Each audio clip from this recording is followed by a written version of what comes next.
주님께서 여러분과 함께 마테오가 전한 거룩한 복음입니다. 13장 1절에서 9절까지의 말씀입니다. 그날 예수님께서는 집에서 나와 호숫가에 앉으셨다. 그러자 많은 군중이 모여들어 예수님께서는 배에 올라 앉으시고 군중은 물가에 그대로 서 있었다. 예수님께서 그들에게 많은 것을 비유로 말씀해 주셨다. 자, 씨 뿌리는 사람이 씨를 뿌리러 나갔다. 그가 씨를 뿌리는데 어떤 것들은 길에 떨어져 새들이 와서 먹어버렸다. 어떤 것들은 흙이 많지 않은 돌밭에 떨어졌다. 흙이 깊지 않아 싹은 곧 돋아났지만 해가 솟아오르자 타고 말았다. 뿌리가 없어서 말라버린 것이다. 또 어떤 것들은 가시덤불 속에 떨어졌는데 가시덤불이 자라면서 숨을 막아버렸다. 그러나 어떤 것들은 좋은 땅에 떨어져 열매를 맺었는데 어떤 것은 100배, 어떤 것은 60배, 어떤 것은 30배가 되었다. 귀 있는 사람은 들어라. 주님의 말씀입니다. 참 예수님, 주님의 이름으로 평화를 빕니다. 교우 여러분들 말이죠. 주변 사람들이 그게 자식이건 아니면 하느님을 알려고 하는 사람이건 아무튼 이방인이건 하느님 나라를 이렇게 설명할 때 설명해야 되는 그 순간에 어떻게 설명하십니까? 여러분들이 가지고 있는 모든 교리 지식을 다 동원해서 하느님 나라는 늘 꽃이 피는 곳이다. 아픔도 없고 시 가는 일도 없고 장가 가는 일도 없는 그런 곳이다. 아무튼 여러 가지 단편적인 얘기를 가지고 하느님 나라에 대하여 설명을 해도 설명하면서도 좀 자신감이 없으시지요. 당연합니다. 오늘 복음을 보면은 예수님의 비유 말씀 중에서도 우리에게 낫이 익은 씨 뿌리는 사람의 비유를 얘기하고 계십니다. 이 비유로 예수님은 뭘 설명하고자 하셨느냐? 하느님 나라를 설명하고자 하셨습니다. 사실 성경에는 이 씨 뿌리는 비유만이 아니라 여러 가지 비유를 통하여 하느님 나라를 설명한 적이 많습니다. 그래서 아까 서두에 얘기 드린 대로 누군가가 하느님 나라에 대하여 물으신다면 답을 하려고 하지 마시고 어차피 우리들이 알고 있는 답은 한계가 있고 불확실합니다. 그렇기 때문에 차라리 성경을 좀 가르쳐 주십시오. 그리고 본인이 읽어보고 본인이 한번 그 답을 찾아보라고 이렇게 안내하시는 것이 훨씬 낫습니다. 예수님은 성서 곳곳에서 하느님 나라는 씨 뿌리는 것에 비길 수 있고 밀밭의 가라지에 비길 수 있고 또 겨자씨에 비길 수 있고 누룩에 비길 수 있고 밭에 묻혀 있는 보물에 비길 수 있고 장사꾼이 찾은 진주에 비길 수 있고 어부의 그물에 비길 수 있다고 얘기하셨지요. 하느님의 나라에 대한 이런 비유의 말씀은 이제 오늘부터 시작이 되는 7일간에 걸쳐서 아마 나올 겁니다. 그리고 7일 동안 여러분들은 하느님 나라에 대한 것을 묵상하시게 될 겁니다.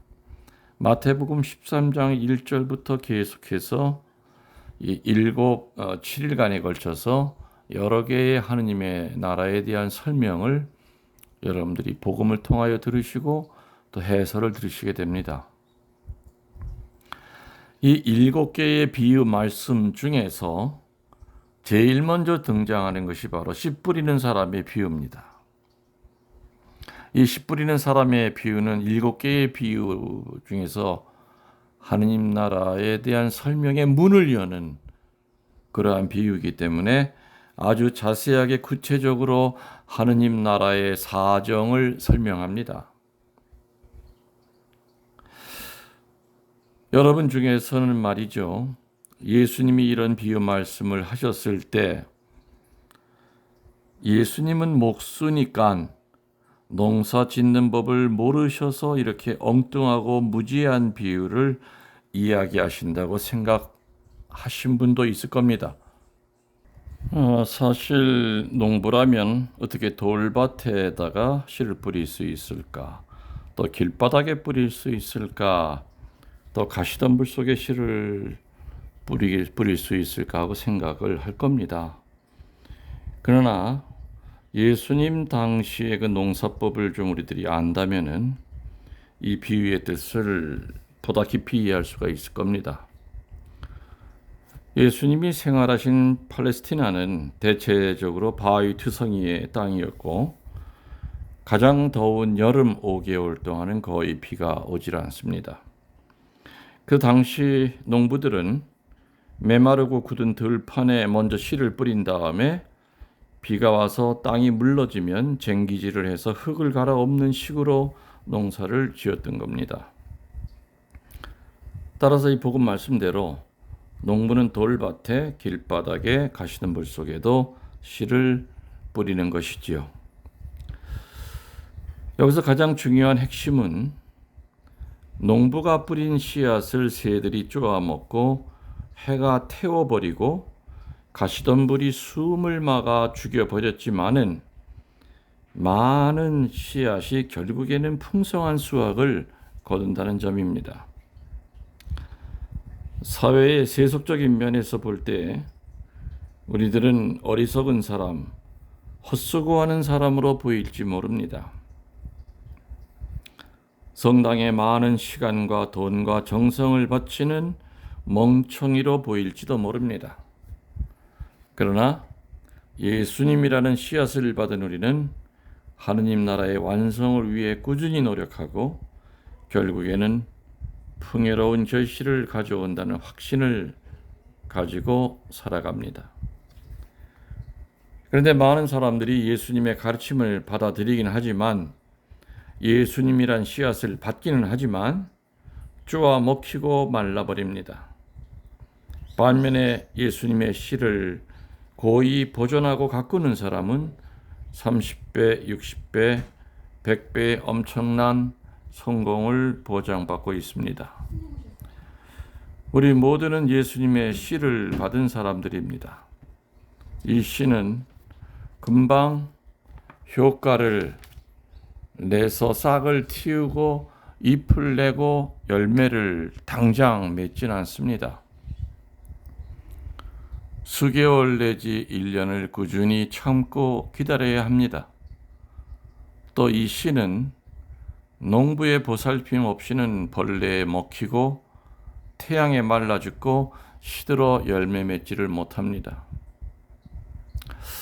형제자매 여러분, 예수님이 우리의 마음속에 심어주신 씨를 고이 보존하고 키워서 100배, 1000배 열매를 맺도록 하느님 나라의 건설을 위해 힘써서 노력하도록 합시다.